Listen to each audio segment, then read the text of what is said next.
Hello students, welcome to the PNT coaching classes learn easily and smartly. तो आज हम देखने वाले एक क्वेश्चन जिसमें बोला गया है describe the main causes of freedom struggle of 1857। मतलब कि हमको मेन कारण बताने हैं कि फ्रीडम स्ट्रगल ऑफ 1857 क्यों हुआ था।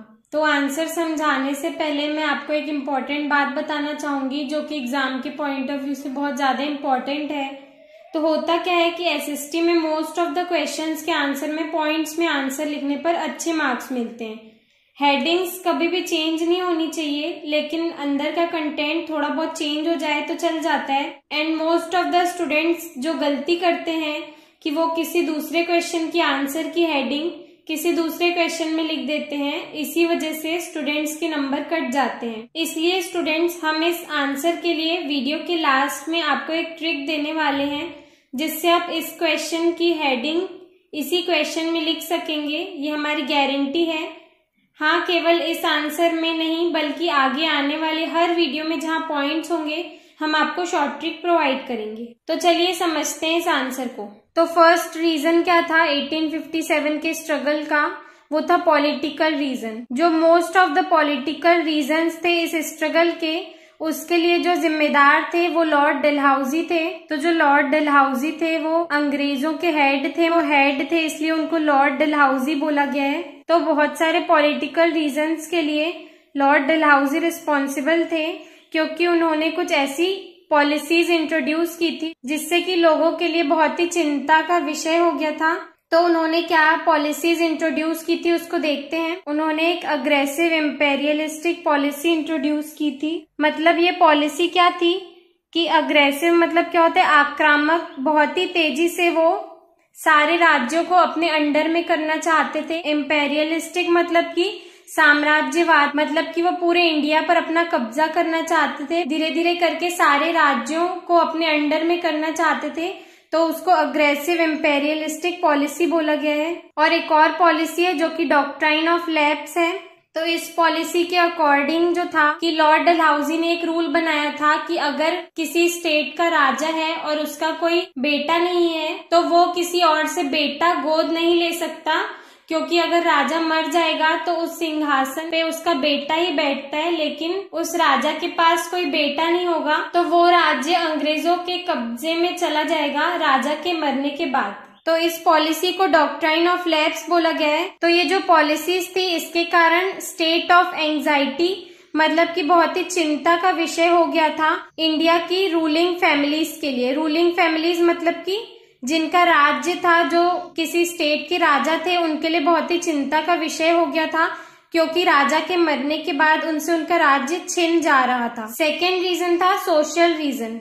जो ब्रिटिश गवर्नमेंट थी उन्होंने सती कस्टम को बैन कर दिया था। तो सती कस्टम क्या होता है कि अपने पति के अलावा और किसी पुरुष का ध्यान मन में न लाने वाली, मतलब कि अपने पति के मरने पर ही उसके साथ ही जल या मर जाने वाली, इस प्रथा को सती कस्टम बोला गया है, जो कि पहले होता था और इसको ब्रिटिश गवर्नमेंट ने बैन कर दिया था। और जो ब्रिटिशर्स थे वो इंडियंस को ललचा रहे थे कि वो अपना धर्म परिवर्तन कर दें, मतलब कि वो जिस भी कास्ट के हैं वो क्रिश्चियन बन जाएं। और एंटाइज्ड मतलब होता है कि ललचाना। तो ब्रिटिशर्स उनको ललचा रहे थे कि आप अपना धर्म छोड़ दो और क्रिश्चियन बन जाओ। और ब्रिटिशर्स जो थे वो अपने अकॉर्डिंग जो पहले से चले आ रहे रूल्स एंड रेगुलेशंस थे, जो भी प्रथाएं थी, उनको अपने अकॉर्डिंग चेंज कर रहे थे।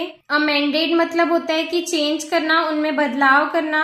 और ट्रेडिशनल यानी कि जो हमारी परंपराएं हैं, पुराने से चला आ रहा है, उन लॉज को चेंज कर रहे थे। और हेरिडेटरी लॉज यानी होता है कि वंशानुगत कानून, जो कि बहुत समय से मतलब कि वंशों से चले आ रहे हैं। तो इन सब रीजंस की वजह से जो इंडियंस थी उनकी सोशल और रिलीजियस फीलिंग्स बहुत ज्यादा हर्ट हुई, जिस वजह से उन्होंने 1857 की बिगनिंग में कंट्रीब्यूट किया। सेंटिमेंट्स मतलब कि फीलिंग्स होता है, और कंट्रीब्यूटेड यानी कि उन्होंने साथ दिया, पार्टिसिपेट किया। और 1857 का रिवॉल्ट इसी कारण से स्टार्ट हुआ, यानी कि 1857 की लड़ाई इसी वजह से शुरू हुई। थर्ड रीजन है इकोनॉमिक रीजन। जो ब्रिटिश गवर्नमेंट थी उनकी पॉलिसीज बहुत ही ज्यादा डिजास्ट्रस प्रूव हुई, डिजास्ट्रस मीन्स कि विनाशकारी, जिससे कि बहुत ही ज्यादा नुकसान हुआ फार्मर्स को, क्राफ्ट्समैन को और स्किल्ड पर्सन्स को। क्राफ्ट्समैन क्या होता है, जैसे आपने हैंड क्राफ्ट सुना होगा कि हाथों से कुछ चीजें बनाते हैं, वैसे ही क्राफ्ट्समैन भी कुछ ना कुछ बनाते हैं। स्किल्ड पर्सन्स क्या होता है कि जो लायक थे और जिनको कुछ ना कुछ ज्ञान था और वो अपने ज्ञान से पैसे कमा सकते थे, वो सभी लोग अनएम्प्लॉयड हो गए थे, बेरोजगार हो गए थे। जो ट्रेडर्स थे, व्यापारी, वो बर्बाद हो गए थे। र्यून्ड मतलब कि बर्बाद हो गए थे। और जमींदारी सिस्टम भी खत्म हो गया था, समाप्त हो गया था। एबोलिश्ड मतलब कि समाप्त हो गया था। जमींदारी सिस्टम क्या होता है कि पहले क्या होता था कि ब्रिटिशर्स की जमीन रहती थी और जो किसान रहते थे उस पे काम करते थे, और किसान जो थे वो ब्रिटिशर्स को रेंट देते थे काम करने का, तो उसको जमींदारी सिस्टम बोला गया है। तो इन सभी रीजंस की वजह से बहुत ही इकोनॉमिक डिसकंटेंटमेंट था इंडियंस में ब्रिटिश गवर्नमेंट के खिलाफ।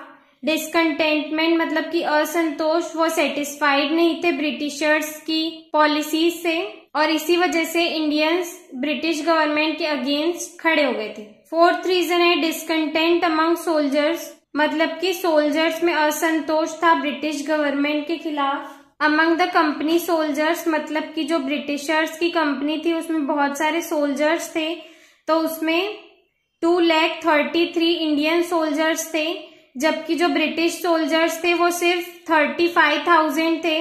तो इंडियन सोल्जर्स बहुत ज्यादा होने की वजह से इंडियन सोल्जर्स ही ब्रिटिश एम्पायर के पिलर्स थे, मतलब कि उन्हीं की वजह से कंपनी चल रही थी, क्योंकि बहुत सारे इंडियन सोल्जर्स ब्रिटिशर्स की कंपनी में काम करते थे। पिलर्स यानी कि खंबे होता है जिसपे कोई बिल्डिंग खड़ी होती है, लेकिन फिर भी जो इंडियंस थे उनको कम रिम्यूनरेशन मिलता था ब्रिटिश सोल्जर्स के कंपैरिजन में।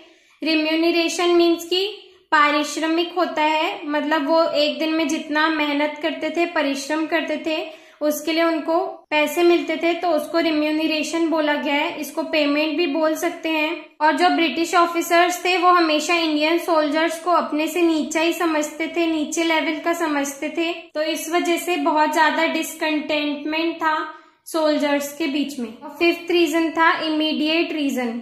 अराउंड द सेम टाइम मतलब कि उसी दौरान जो गवर्नमेंट थी, ब्रिटिश गवर्नमेंट, उन्होंने एक नई single barrelled Enfield rifle introduce की थी। बैरल्ड यानी क्या होता है कि सिलेंडर के शेप की एक गन इंट्रोड्यूस की थी। एनफील्ड राइफल मतलब कि एक ऐसी गन जिसको शोल्डर पे रख के शूट किया जाता है, सोल्जर्स के लिए ऐसी राइफल इंट्रोड्यूस की थी। और जो राइफल थी उसमें कार्ट्रिज भी होता था। कार्ट्रिज मतलब कि गन को शूट करने के लिए राइफल में कार्ट्रिज डालनी पड़ती है। कार्ट्रिज को हिंदी में कारतूस भी बोलते हैं। तो वो जो कार्ट्रिज थी वो काऊ और पिग के फैट की बनी हुई थी, मतलब कि गाय और सुअर की चर्बी की बनी हुई थी। इसीलिए जो इंडियन सोल्जर्स थे उन्होंने ब्रिटिशर्स के अगेंस्ट रिवोल्ट किया, मतलब कि 1857 की लड़ाई शुरू की। तो ये था आंसर। चलिए अब बात करते हैं शॉर्ट ट्रिक की। तो क्वेश्चन में क्या बोला गया था कि जो 1857 का स्ट्रगल था वो क्यों हुआ था। तो जो 1857 का स्ट्रगल था वो इसलिए हुआ था क्योंकि हमारे इंडियंस बहुत परेशान थे, प्रॉब्लम में थे। तो इंडियंस को और क्या बोल सकते हैं कि हमारे देश के लोग, जिसको देसी बोलते हैं, तो जो भी देसी लोग थे उनको बहुत ही प्रॉब्लम्स फेस करनी पड़ रही थी ब्रिटिशर्स की वजह से। तो यही शॉर्ट ट्रिक है कि देसी प्रॉब्लम। तो यहाँ पे जो कैपिटल लेटर्स हैं वही यहाँ पे सारी हेडिंग्स को कवर कर रहे हैं। जो डी है उससे डिसकंटेंट अमंग सोल्जर्स, ई से इकोनॉमिक रीजन, एस से सोशल रीजन, आई से इमीडिएट रीजन और पी से पॉलिटिकल रीजन। प्रॉब्लम के पी से पॉलिटिकल रीजन होगा। तो स्टूडेंट्स आप भले ही सीक्वेंस पॉइंट्स का आगे पीछे कर सकते हो, लेकिन हेडिंग सारी कवर होनी चाहिए। तो इसमें सारी हेडिंग्स कवर हो गई और इसको आप इजीली लर्न भी कर सकते हैं। आई होप स्टूडेंट्स आपको ये क्लियर हो गया होगा। अगर आपको हमारी वीडियो से कुछ भी सीखने मिला या नॉलेज मिला तो प्लीज हमारे चैनल को सब्सक्राइब कीजिए एंड वीडियो को लाइक जरूर करें। आज के लिए इतना ही। Thank you.